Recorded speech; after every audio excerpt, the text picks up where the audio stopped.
Bienvenue sur l'actu courte. Aujourd'hui, on va parler de Rima Hassan. Rima Hassan qui se fait attaquer en justice par l'imam Chalgoumi, hein, très grand philosophe d'ailleurs. Et donc on va regarder ça un peu cette affaire, on va réagir là-dessus.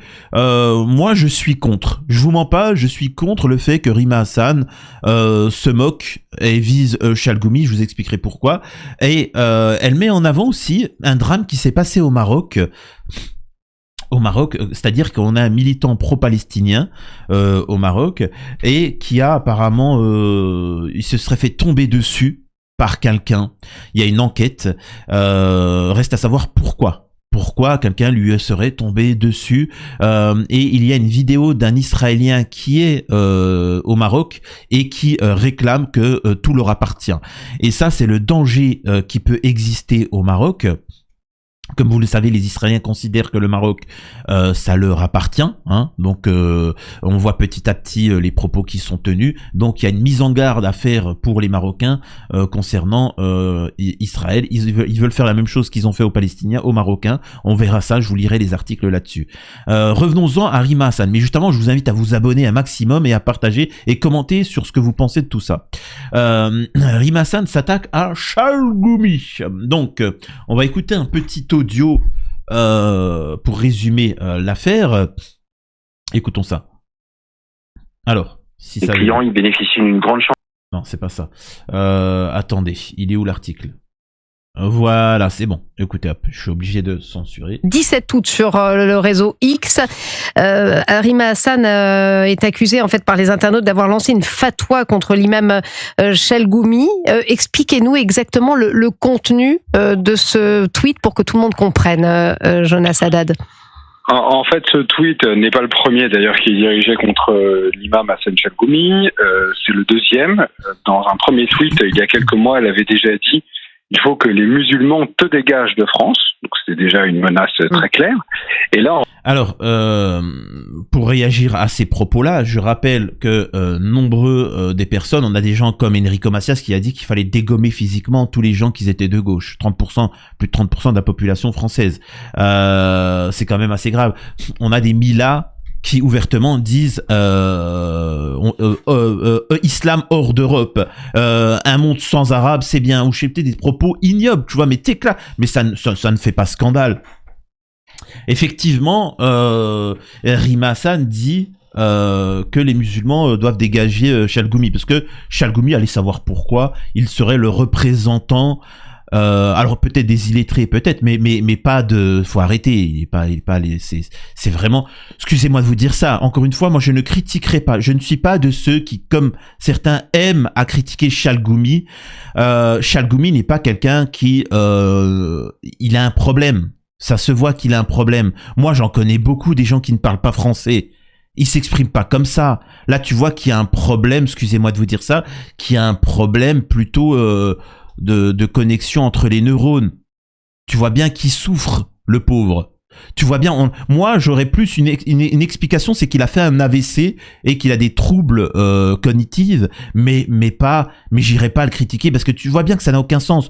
Quand tu vois un anglais, quand tu vois un arabe, quand tu vois un russe venir et qui ne sait pas s'exprimer dans la langue, il fait des gestes, t'arrives à comprendre, tu vois que c'est quelqu'un de mature, il essaie de se faire comprendre. Lui, c'est zéro, ça n'a pas de sens. Tout ce qu'il dit n'a pas de sens.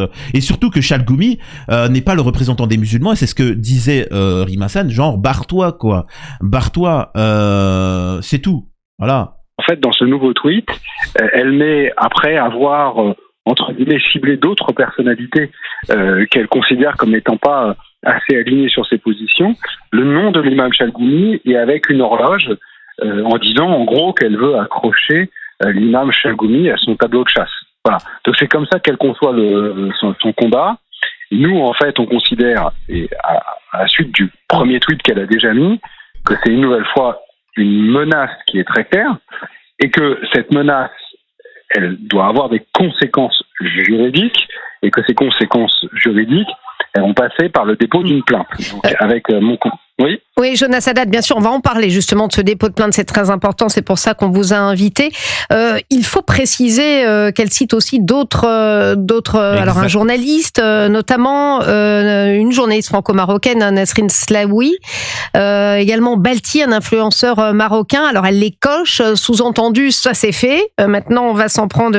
Elle les coche, ça c'est fait, c'est-à-dire qu'ils ont été débunkés. Ils appellent ça le downfall, c'est-à-dire que c'est des personnalités et c'est très dur. Donc franchement, respect à Rima Hassan, parce que pour ceux qui ne le savent pas, ces personnalités, alors pas Chal, c'est pour ça que je vous ai dit, moi je veux pas qu'on touche à Chalgoumi, je veux pas que Rima Hassan s'occupe de Chalgoumi. Pourquoi ? Parce que Chalgoumi, tout le monde le connaît. Tu voyez ce que je veux dire ? Tout le monde rigole sur lui. Alors qu'il faut se méfier des personnalités comme qui sont en place, soi-disant pro-palestiniennes, de gauche, ou peu importe le positionnement, ou même de droite, ou même d'extrême droite. Par exemple, il y a eu le downfall de Jean Messia. Jean Messia, il fait le mec d'extrême droite, machin, etc. Et ensuite, un Français de souche a fait une blague et il lui est tombé dessus et il a critiqué les Français, les ancêtres des Français. Jean Messia. Eh ben Jean Messia, on s'est rendu compte qu'en fait c'est un traître, c'est un opportuniste. Vous voyez ce que je veux dire ? Et donc les mecs d'extrême droite l'ont débunké en montrant que ce mec il est pas là pour défendre les intérêts de la France.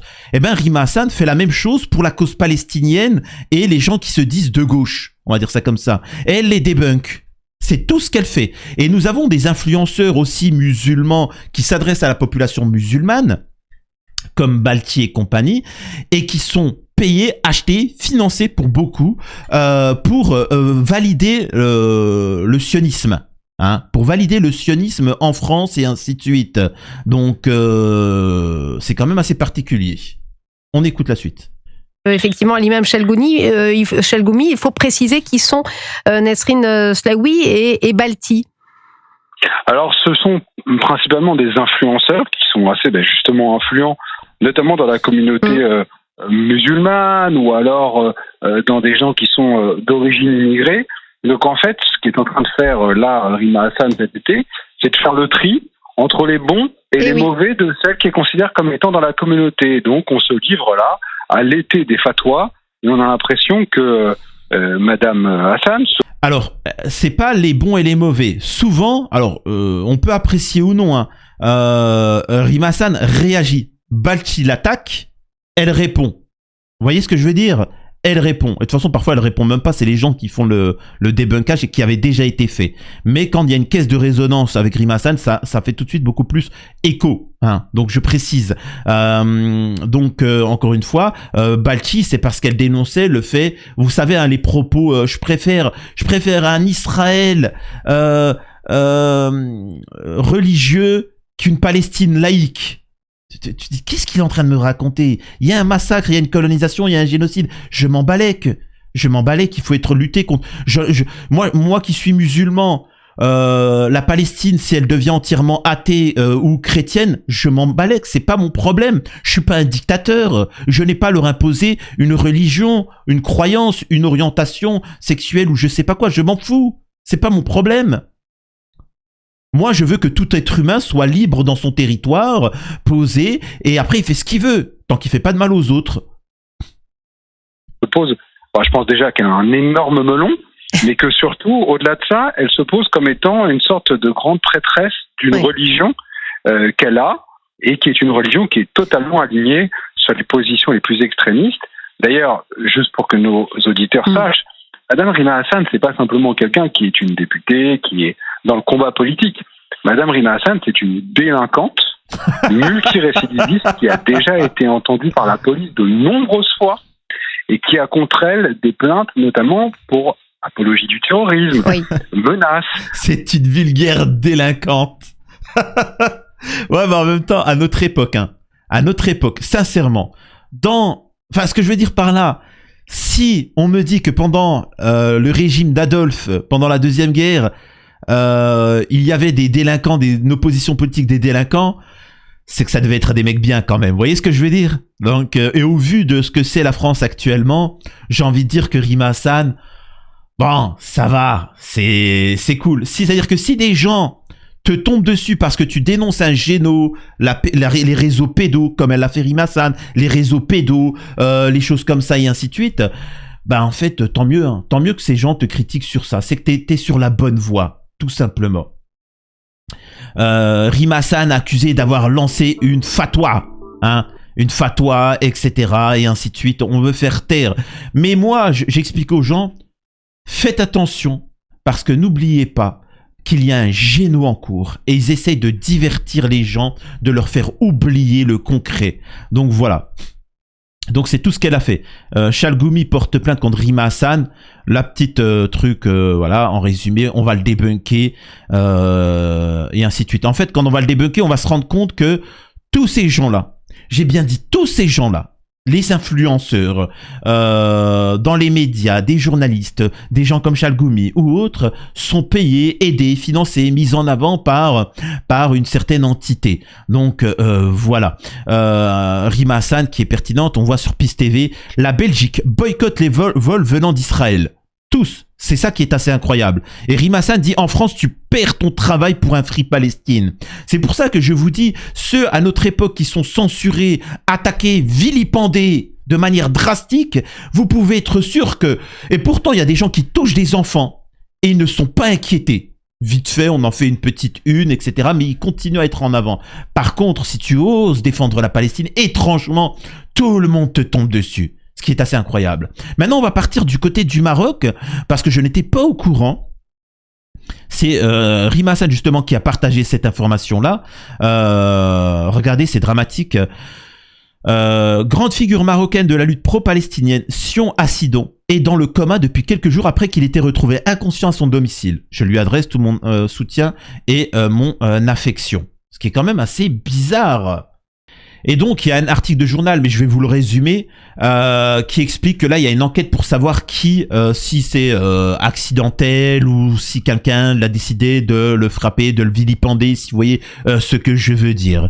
Pour ma part, la chose est marquante. On peut voir énormément de figures pro-palestiniennes se faire tomber dessus judiciairement ou physiquement. Comme disait Enrico Macias, il faut les dégommer physiquement.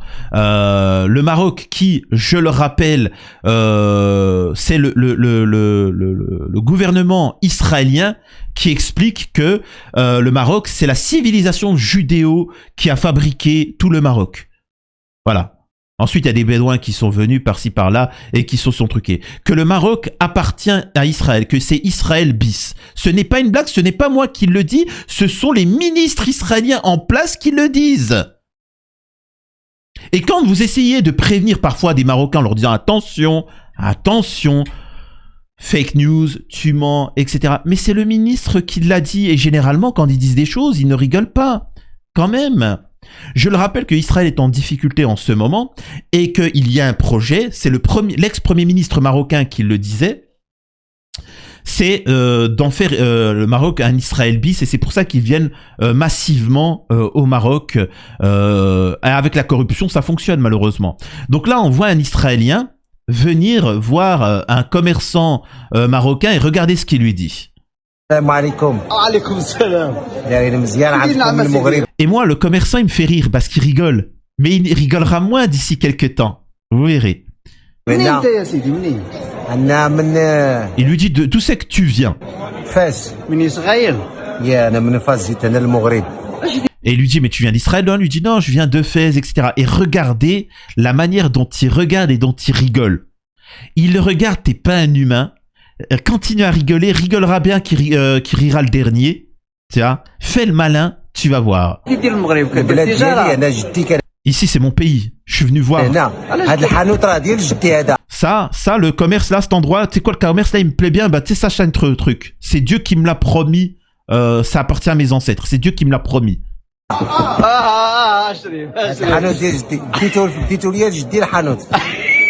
Et regardez, et le Marocain, comme il est gêné, parce que les Marocains sont accueillants, gentils, tout ce que tu veux, il ne sait pas comment réagir parce qu'il a peur. Il sait très bien que s'il lui tombe dessus, le gouvernement marocain va le défoncer parce que tu touches pas un citoyen israélien au Maroc comme ça impunément. Et regardez ce qu'il fait. Il fait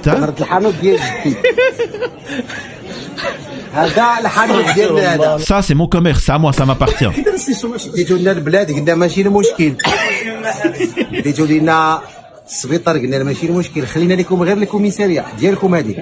Et en résumé, il lui dit en résumé ce qu'il va prendre et ce qu'ils vont leur laisser aux Marocains. Ils vont leur laisser quelques petits trucs, etc. Et donc ça, malheureusement, on peut le redevoir un petit peu partout dans le monde, d'où le fait de faire très, très attention. C'est très important. D'ailleurs, pour clore cette vidéo, rappelez-vous que Trump avait révélé, avec Obama, etc., que les mouvements terreaux, d'ailleurs, Netanyahou s'en était même pas caché. Maintenant, c'est révélé. Hein. Les mouvements terreaux, Daesh, État islamique, etc., étaient financés par Israël et les États-Unis. Bon, ça, c'est eux qui le disent. Hein. Ça, on peut retrouver facilement les trucs. Et on se rend compte que vous vous rappelez comment il s'appelle, Meir Habib, Netanyahou, Meir Habib qui avait dit Israël ne restera pas les bras croisés face à la reconnaissance de la France et de l'Europe de l'État palestinien et ainsi de suite. Immédiatement, qu'est-ce qui se passe? L'Europe est menacée par Daesh qui appelle à ces terreaux de frapper notre continent dans un nouveau message diffusé ce 14 août. Ô chevaliers, cavaliers d'Allah en Afrique, que Dieu protège nos chemins, etc. Couscous merguez. Jusqu'aux côtes de l'Europe en l'envahissant, en dissipant sa sécurité et en transformant ses rues et ses capitales en zone de guerre, etc. Pourquoi maintenant? Tu vois, pourquoi maintenant? Comme dit Union nationale populaire, 3 semaines après que la France ait décidé de reconnaître la Palestine, curieux timing décidément. Qu'importe qu'ils viennent nous frapper, ils ne trouveront que la mort, la foudre, le feu, la colère. Effectivement, les terreaux, s'ils viennent en France, vous inquiétez pas, on va les accueillir bien comme il faut. Mais au-delà de ça, je trouve quand même assez particulier que, pourquoi maintenant? Pourquoi ils s'agitent maintenant ces mecs-là, tu vois? Pendant le génocide à Gaza, on les a pas entendus. Pendant machin, je comprends pas. C'est quand même bizarre, hein. Donc vraiment, force à Rima Hassan dans son combat. Soyez solidaires, faites attention aux gens qui sont des infiltrés et aussi aux Marocains. Protégez votre pays parce qu'il est en train d'être infiltré de plus en plus. Faites attention un maximum. Des bisous à tous, abonnez-vous, partagez, dites-moi en commentaire ce que vous en pensez.